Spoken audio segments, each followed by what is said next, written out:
ಎಲ್ರಿಗೂ ನಮಸ್ಕಾರ. ನಾನು ಅನಿತಾ. ನಾನು ಇವತ್ತು ಒಂದು ವಂಡರ್ಫುಲ್ ಪ್ರಾಡಕ್ಟ್ ಜೊತೆ ಬಂದಿದ್ದೀನಿ. ಅದು ಯಾವ್ದು ಗೊತ್ತಾ? ಅಮೃತ ಬಳ್ಳಿ. ಅಮೃತ ಬಳ್ಳಿ ಅಂತೀವಿ, ಎಲ್ರಿಗೂ ಗೊತ್ತಿದೆ, ಹೆಸರಂತೂ ಚಿರಪರಿಚಿತವಾಗಿದೆ.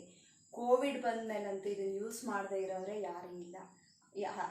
ಇದನ್ನು ಇಂಗ್ಲೀಷಲ್ಲಿ ಗಿಲಾಯಿ ಅಂತ ಕರಿತೀವಿ, ಮತ್ತು ಇದಕ್ಕೆ ಮಧುನಾಶಿನಿ ಅಂತಲೂ ಕರಿತೀವಿ. ಚರಕ ಸಂಹಿತೆ ಪ್ರಕಾರ ಇದಕ್ಕೆ ಏನು ಹೇಳಿದ್ದಾರೆ ಗೊತ್ತಾ? ಇದು ಎಲ್ಲ ಕಾಯಿಲೆಗಳಿಗೂ ಯೂಸ್ ಮಾಡ್ಬೋದು. ಇದು ಆಯುರ್ವೇದದ ಒಂದು ಮೂಲ. ಅಷ್ಟೇ ಅಲ್ಲ, ಕಫ ಮತ್ತು ವಾತ ದೋಷವನ್ನು ನಿವಾರಿಸುತ್ತೆ ಅಂತ ಹೇಳಿದ್ದಾರೆ. ಹಾಗಿದ್ರೆ ಇದ್ರ ಉಪಯೋಗ ತಿಳಿಸ್ತೀನಿ, ಬನ್ನಿ ನೋಡೋಣ. ಇದು ಜ್ವರವನ್ನು ಕಂಟ್ರೋಲ್ ಮಾಡುತ್ತೆ. ಜ್ವರ ಮಾತ್ರ ಅಲ್ಲ, ದೀರ್ಘಕಾಲದಿಂದ ಬರುತ್ತಲ್ಲ ಆ ಜ್ವರನ ಕಂಟ್ರೋಲ್ ಮಾಡುತ್ತೆ. ನಮ್ಮ ರಕ್ತ ಶುದ್ಧೀಕರಣ ಮಾಡುತ್ತೆ. ನಮ್ಮ ದೇಹದಲ್ಲಿರ್ತಕ್ಕಂತಹ ವಿಷಯುಕ್ತವನ್ನು ಆಚೆ ಹಾಕುತ್ತೆ. ಸಂಧಿವಾತ ಕಡಿಮೆ ಮಾಡುತ್ತೆ. ಅಸ್ತಮ ರೋಗದ ಲಕ್ಷಣಗಳನ್ನು ಇದು ಮಾಡುತ್ತೆ. ಉಸಿರಾಟ ಸಮಸ್ಯೆಯನ್ನು ಹೋಗಲಾಡಿಸುತ್ತೆ. ಕಫ ಪಿತ್ತ ಇದಾಗದಂತೆ ನೋಡಿಕೊಳ್ಳುತ್ತೆ. ಮತ್ತು ಇದು ಬಂಜೆತನವನ್ನು ನಿವಾರಣೆ ಮಾಡುತ್ತೆ.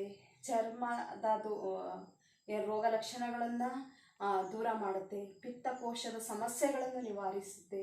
ಒಂದಲ್ಲ ಹಲವಾರು ಸಮಸ್ಯೆಗಳನ್ನು ಇದು ನಿವಾರಣೆ ಮಾಡುತ್ತೆ.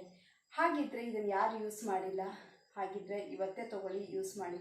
ಹಾಗಿದ್ರೆ ಇದನ್ನು ಹೇಗೆ ಉಪಯೋಗಿಸೋದು ಅಂತ ತಿಳಿಸ್ಕೊಡ್ತೀನಿ. ದಿನಕ್ಕೆ 2 ಟ್ಯಾಬ್ಲೆಟು, ಬೆಳಗ್ಗೆ ಮತ್ತು ಸಂಜೆ ಊಟದ ನಂತರ.